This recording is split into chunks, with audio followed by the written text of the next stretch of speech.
mudah-mudahan setelah kita baca doa dan tadarus Al-Quran, maka pelajaran yang kita pelajari hari ini bisa menjadi berkah dan bernilai pahala di sisi Allah Subhanahu wa Ta'ala. Baik, sebagai warga negara Indonesia yang membuktikan akan cinta NKRI, pada pagi hari ini kita menyanyikan lagu nasional dulu, yaitu nyanyi Garuda Pancasila. Silahkan dipimpin. Siapa nak?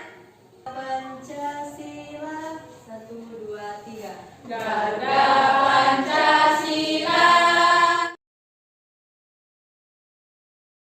Siapa Anda yang masih ingat pelajaran minggu lalu? Bu, Nah, Sahril, silahkan Sahril. yaitu hadis adalah segala perkataan, perbuatan dan ketetapan dari Nabi Muhammad SAW. Ya, bagus. Kasih aplaus untuk Sahril lagi yang masih ingat nak pelajaran minggu lalu. Nah, silahkan Bella. Hadis sebagai sumber hukum Islam kedua sesudah Al-Quran. Iya, bagus. Kasih aplaus lagi untuk Bella. Lalu yaitu hadis sebagai sumber hukum Islam yang kedua setelah Al-Quran. Dah, baik Ananda. Pelajaran kita pada hari ini yaitu tentang sumber hukum Islam yang ketiga, yaitu ijtihad. 1. Menganalisis makna ijtihad sebagai sumber hukum Islam. 2. Menganalisis kedudukan ijtihad sebagai sumber hukum Islam. Dan 3. Menguraikan macam-macam ijtihad sebagai sumber hukum Islam. Iya, itulah 3 indikator pencapaian kompetensi yang akan kita capai pada hari ini. Nah, selanjutnya adapun tujuan pembelajaran kita pada hari ini ada 3. Silakan dibacakan Clemensius. Setelah mengamati video dan membaca berbagai sumber, peserta didik mampu menganalisis kedudukan ijtihad sebagai sumber hukum Islam. Nah, sejauh mana pemahaman Ananda tentang materi yang akan kita pelajari pada hari ini? Nah, silakan nak.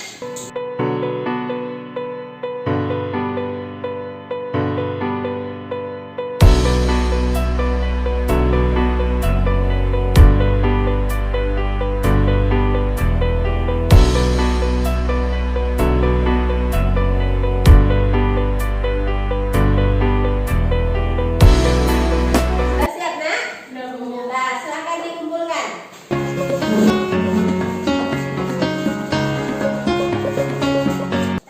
Alhamdulillah, Ananda ada yang bagus hasil pelitesnya dan ada sebagian yang masih kurang memahami. Mudah-mudahan setelah belajar ini, Ananda bisa memahami pelajaran kita, yaitu tentang sumber hukum Islam yang ketiga, yaitu ijtihad.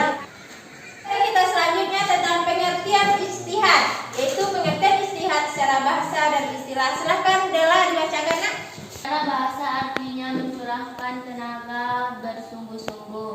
Menurut istilah, ijtihad artinya berusaha dengan sungguh-sungguh untuk memecahkan suatu persoalan yang tidak ada ketetapan hukumnya, baik dalam Al-Quran maupun hadis. Dah, bagus. Ya, pengertian ijtihad akan tenaga atau bersungguh-sungguh. Secara istilah, ijtihad adalah berusaha dengan sungguh-sungguh untuk memecahkan suatu persoalan yang mana tidak terdapat hukumnya dalam Al-Quran dan hadis. Nah, selanjutnya beristihad. Nah, silakan Imen dibacakan ya. Syarat-syarat beristihad.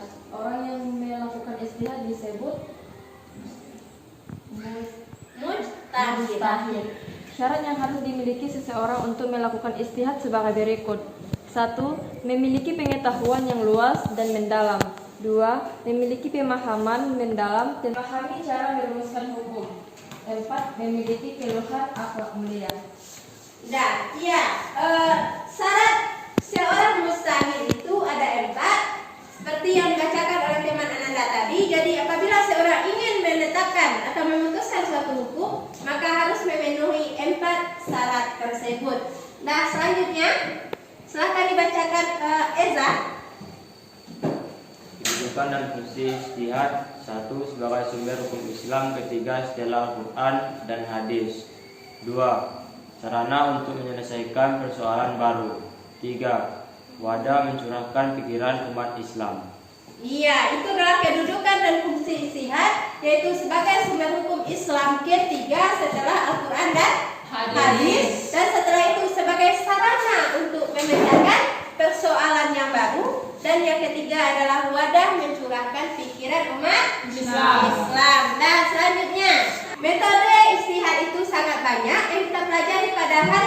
ada 3. Yang pertama yaitu ijma. Silahkan dibacakan Dwi.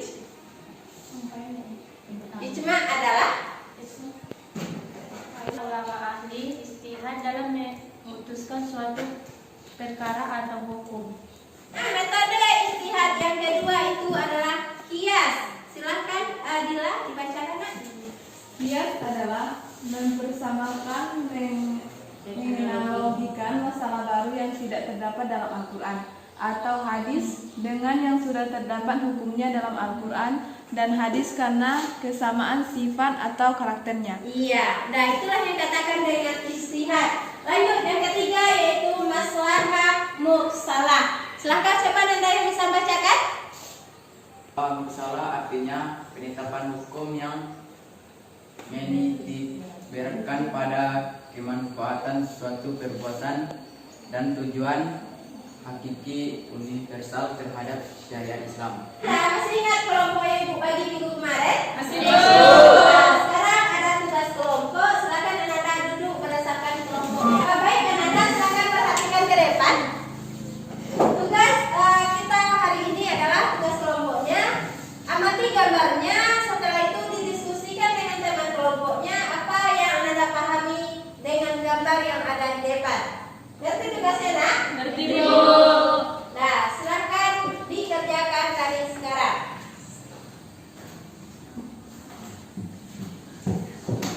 Kelompok 1 udah siap diskusinya? Bentar lagi, Bu. Belum. Kelompok 2 udah siap? Nah, sudah ada hasil diskusinya?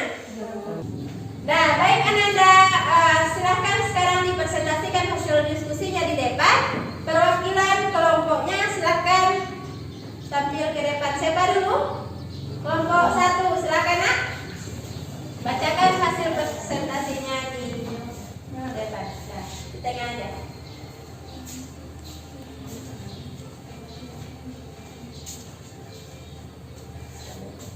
Assalamualaikum warahmatullahi wabarakatuh. Waalaikumsalam warahmatullahi wabarakatuh. Kami dari kelompok 1 akan menyampaikan hasil diskusi kami.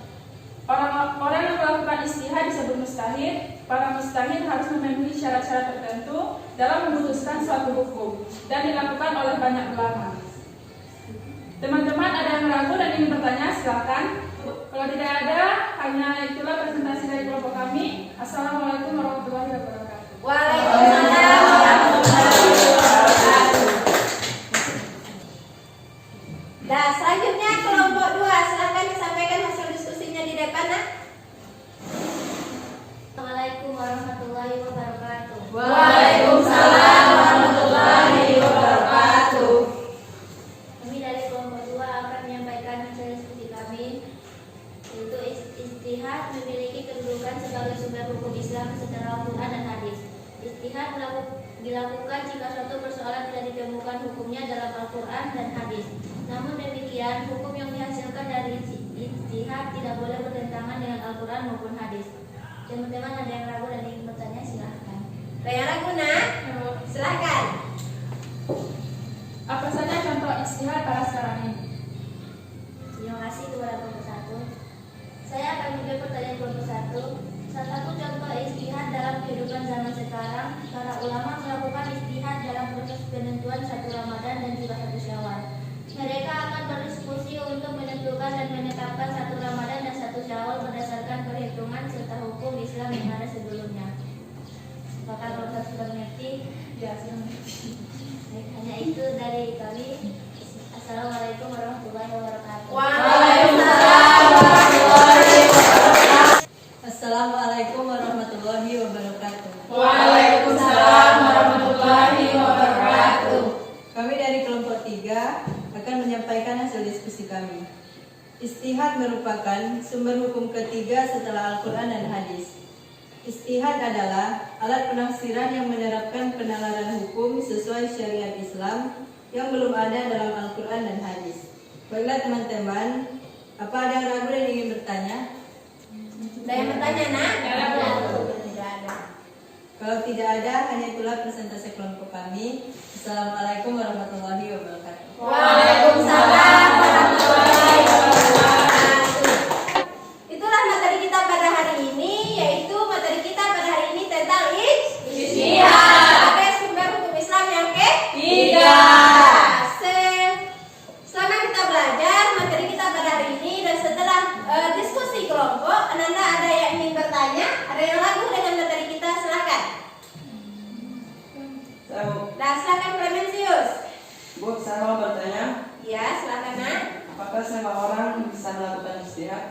Nah, pertanyaan yang bagus. Apakah semua orang itu bisa melakukan ijtihad? Dan Ananda ada yang bisa jawab, nak? Is? Dan silakan. Dila. Menurut saya, yang melakukan ijtihad hanya para ulama yang sudah memenuhi syarat-syarat tertentu saja. Ya, jawabannya bagus. Kasih aplaus untuk Nayo. Nah, selanjutnya silakan. Siapa lagi yang bisa jawab pertanyaan dari Clementius? Saya, Bu. Nah, Sekar, silakan Sekar. Menurut saya tidak, karena hanya para ulama lah yang bisa melakukan ijtihad. Ya, menurut Sekar tidak semua orang itu mampu melakukan ijtihad. Karena yang melakukan ijtihad itu adalah para ulama. Silakan perhatikan ke depan. Syarat seseorang melakukan ijtihad itu ada ketentuannya, nak. Nah, silakan ada 4 syarat orang yang melakukan ijtihad. Yang pertama adalah memiliki pengetahuan yang luas dan mendalam. Yang kedua, memiliki pemahaman mendalam tentang bahasa Arab, ilmu tafsir, usul fikih dan tajwid. Yang ketiga, memahami cara merumuskan hukum, dan yang keempat adalah memiliki keluhuran akhlak mulia. Dan sampai di sini, Clementius sudah paham? Paham, Bu. Sudah paham? Nah, alhamdulillah. Masih ada yang bertanya, nak? Kalau tidak, kita cukupkan pelajaran kita sampai di sini. Nah, sebelum kita tutup, siapa Ananda yang mampu menyimpulkan pelajaran kita pada hari ini? Ada. Bagus, silakan. Nauli, silakan disimpulkan pelajaran kita pada hari ini. Dari pelajaran kita hari ini, saya menyimpulkan bahwa ijtihad merupakan sumber hukum Islam yang ketiga, dan orang yang melakukan ijtihad disebut mujtahid. Nah, bagus. Kasih aplaus untuk Nauli. Selanjutnya, siapa lagi yang bisa menyimpulkan pelajaran kita pada hari ini? Nah, silakan Clementius. Dari pelajaran kita hari ini, saya menyimpulkan bahwa metode dalam melakukan ijtihad itu banyak. Di antaranya isma, qiyas, maslahah, musalah, dan lain sebagainya. Iya, bagus. Jadi metode dalam melakukan ijtihad itu banyak. Di antaranya ada ijma, ada qiyas, dan maslahah musalah. Bisa kita simpulkan bahwa pelajaran kita hari ini yang pertama itu ijtihad merupakan sumber hukum Islam yang Ketiga. Ya, orang yang melakukan ijtihad disebut Mujtahid. Dan metode ijtihad itu sangat banyak. Di antaranya ada ijma, qiyas, baik Ananda. Setelah kita belajar materi hari ini, mudah-mudahan Ananda bisa memahami materi kita. Nah, sebelum kita tutup, Ibu akan adakan post-test terlebih dahulu sejauh mana pemahaman Ananda terhadap materi kita pada hari ini. Nah, silakan dibagikan sehadil. Soalnya silakan dijawab. Silakan, nak. Nah, silakan ketua kelas dikumpulkan, ketua kelas kumpulkan lagi.